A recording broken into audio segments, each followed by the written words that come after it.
네, 언론인 여러분 수고 많으십니다. 저는 법사위 간사 김승원입니다. 오늘 지난 금요일 입법청문회에서 임성근 전 사단장이 선서를 거부한 채 증언을 한 것이 있는데 그 증언마저도 어제 보도된 JTBC 내용에 의하면 과연 임성근 사단장 구하기를 했던 대통령실이 왜 움직였는지에 대한 의혹이 계속 밝혀지고 있습니다. 그것에 대해서 우리 법사위 위원들께서 오늘 기자회견을 할 것이고 거짓말로 더욱 강력히 추정되는 임성근 전 사단장에 대해서 국회 모욕죄 등으로의 고발 필요성에 대해서도 이번 주 내로 결정을 해서 저희가 여러분께 말씀드리도록 하겠습니다. 오늘 참석하신 분들 소개해 드리겠습니다. 법사위 위원이시면서 최고위원이신 서영교 의원님 오셨습니다. 그리고 법사위 이건태 의원님 오셨습니다. 그리고 입법청문회에서 이 부분에 관해서 임성근 전 사단장에게 직접 질의하셨던 박균택 의원님 오셨습니다. 그럼 준비된 기자회견 낭독하겠습니다.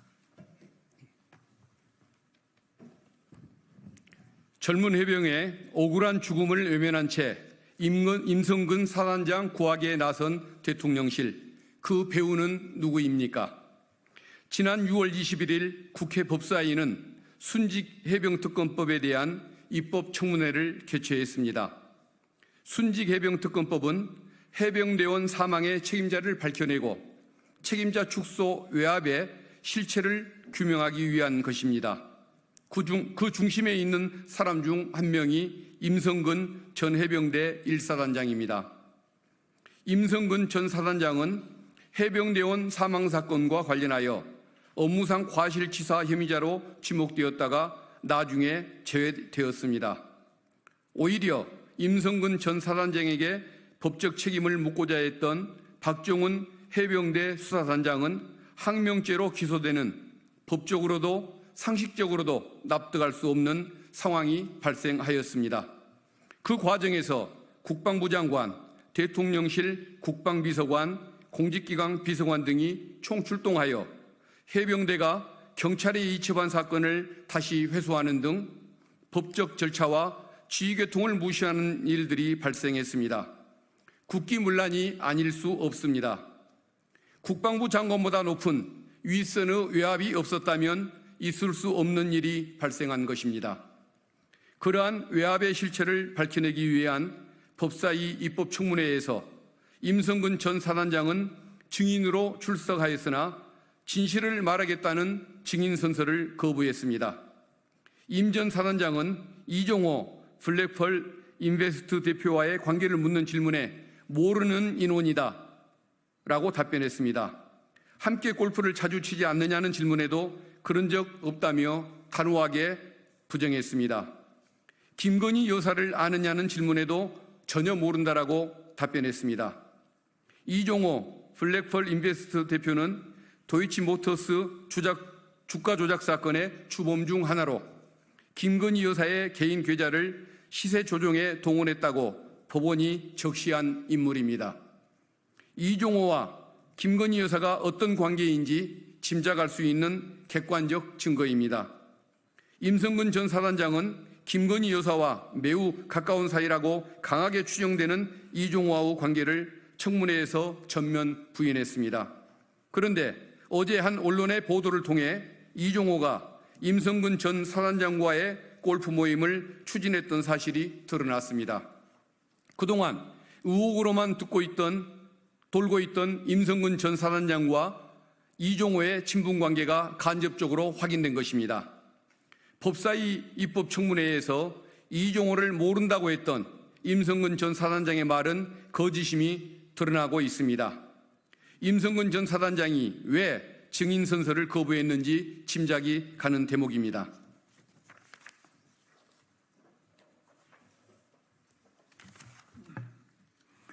임성근 전 사단장이 이종호와 친분이 있다면 해병대원 사망사건 외압의 실체는 조금 더 선명해집니다. 왜 대통령이 경로했고 왜 국방부 장관이 결재를 번복했고 왜 대통령실의 최측근들이 분주하게 움직였는지 이해가 가게 됩니다. 임성근, 이종호 대통령실로 연결되는 외압의 가설이 힘을 받고 있습니다. 그러한 가설의 신빙성을 더 높이기 위해 진실을 밝혀야 할 다른 의혹들도 제기되고 있습니다. 윤석열 대통령이 이종섭 장관과 통화할 때 사용했다고 하는 윤석열 대통령 개인 휴대전화의 발신지와 실제 사용자가 누구인지 규명되어야 할 것입니다. 또한 이종섭 장관이 받았다는 02-800-7070번의 사용자가 누구인지도 밝혀져야 합니다. 위 회선은 최근 논란이 되자 폐쇄되었다가 다시 복원된 것으로 확인되는데 이 역시 그 배경이 명확히 밝혀져야 할 사안입니다. 7월 19일 순직 해병의 1주기가 다가오고 있습니다. 7월 19일이 지나면 사건 진실 규명의 열쇠가 되는 통신기록 등이 순차적으로 사라지게 됩니다. 진실 규명의 데드라인이 가까워지고 있습니다. 하루하루가 소중합니다. 아깝습니다. 해병대원 사망 사건의 진실 규명과 외압의 실체를 밝히기 위한 특검 도입이 시급히 필요한 이유입니다. 국민의힘에 촉구합니다. 침몰하는 배에 끝까지 남아 배와 함께 수장되는 우를 범하지 말기 바랍니다. 대통령보다 중요한 존재는 국민임을 명심해야 할 것입니다. 윤석열 대통령에게 경고합니다. 순직해병 특검법에 대한 거부권 행사로 진실이 가려지지 않습니다. 이미 국민들은 대통령과 영부인을 의심의 눈으로 바라보고 있습니다. 국민들의 의심을 거둘 수 있는 길은 순직해병 특검법의 수용이 유일한 방법임을 명심하기 바랍니다. 국민 여러분께 부탁드립니다. 순직해병 특검법안이 지난 금요일에 국회 법사위원회를 통과했습니다. 이제 본회의 표결과 대통령의 공포만 남아 있습니다. 특검법이 순조롭게 처리되어 순직해병의 억울한 죽음을 둘러싼 진실들이 낱낱이 규명될 수 있도록 국민들께서 많은 관심을 가져주시기를 간곡히 부탁드립니다. 2024년 6월 26일 국회 법제사법위원회 더불어민주당 위원 일동. 예, 다음으로 서영교 최고위원님, 예, 한 말씀 듣겠습니다.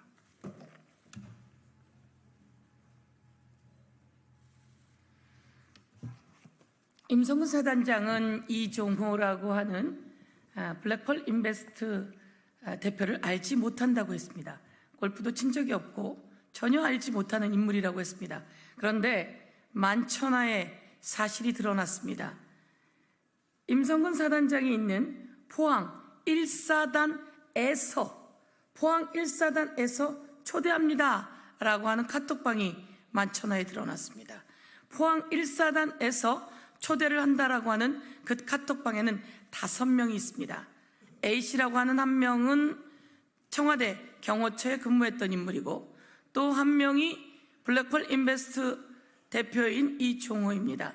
이종호는 김건희의 도이치모터스 주가 조작에서 주범으로 있었던 사람이며 김건희 여사와 김건희 여사 가족의 계좌를 관리했던 사람이라 법원에서 1심에서 2년의 징역형을 받은 사람입니다. 김건희 여사와 자주 그 친분을 강조했다고 이 5명이 있는 카톡방 안에 한 변호사는 이야기를 합니다. 그런데 이 카톡방에서 이런 이야기가 나오는 겁니다. 포항 1사단 사단장은 임성근입니다. 1사단에서 우리를 초대했습니다. 우리 함께 갑시다. 골프 치러 갑시다. 골프 언제 가고 1박 2일 갑니다. 그리고 포항 1사단에 도착하면 1시에 1사단 단장을 방문하고 그리고 오후에는 골프를 1사단과 함께 참모들과 함께 골프를 하고 저녁도 함께하는 만찬입니다 라고 하는 내용이 이 카톡방에 나왔습니다. 손바닥으로 하늘을 가릴 수 없습니다. 이 사실이 이렇게 나왔고 누군가 제보한 것입니다. 여기에 와 있는 이종호라고 하는 사람은 해병대 출신입니다. 그리고 임성근 사단장을 보호하고 지켜야 된다는 말을 계속했다라고 하는 그런 주변의 이야기가 있었습니다. 우리는 그것을 들어왔습니다. 그런데 이렇게 단 5명이 들어있는 카톡방이 세상의 언론을 통해 다 드러났습니다. 임성근은 이야기했습니다. 전혀 모르는 사람이라고 확실하게 거짓말을 했습니다. 여기 계신 박균택 의원께서 아느냐라고 물었을 때 모릅니다 라고 발뺌을 했습니다. 눈앞에 나와 있는 모든 것에 대해서 거짓말하는 임성근. 그러면 이렇게 임성근을 왜 이종섭은 구하려고 할까요? 이런 임성근을 왜 대통령이 곳곳에 전화하면서 호떡집에 불난 것 마냥 구하려 할까요?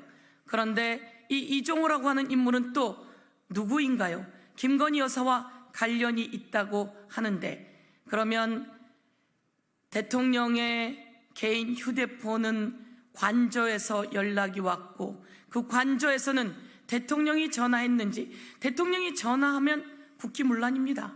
대통령이 전화하면 국기문란입니다. 그런데 대통령이 아니라 또 다른 사람과도 통화했다면 국정농단의 국기문란입니다. 그렇지 않기를 바랍니다. 그래서 오늘 우리는 기자회견을 하면서 요구합니다. 그날 이종섭에게 전화한 개인 휴대폰은 대통령이 했습니까? 아니면 대통령 이외의 다른 인물도 했습니까? 이것을 윤석열 대통령에게 직접 질의합니다. 그리고 이종섭 전 국방부 장관에게도 직접 묻습니다. 이 전화는 대통령에게만 왔습니까? 또 다른 사람도 같이 있었습니까? 대통령이 전화해서 수사 외압했으면 그것은 불법의 국기문란입니다. 또 한 사람이 꼈다면 또다시 국정농단의 실마리가 되는 것입니다. 오늘 이런 의혹들을 만천하에 드러난 언론 보도를 제기하면서 저희들은 제기합니다. 있을 수 없는 일, 우리 해병이 그렇게 죽지 않아도 됐었습니다. 그런데 그렇게 죽게 만든 사람은 과실치사 아니면 고의도 있는 것은 아닌지 정말 억울해서 가슴이 미어 터집니다. 그리고 이 사람을 구하려고 모두 다 동원되면서 박정원 대령을 항명 수괴죄로 만든 그 사람들은 누구인지 이제 특검을 통해 낱낱이 밝혀가야 하는데, 공수처가 이들과 관련해서 증거인멸이 우려되고 있습니다. 증거인멸이 일어나지 않게 빨리 압수수색해야 한다, 이렇게 강조하겠습니다.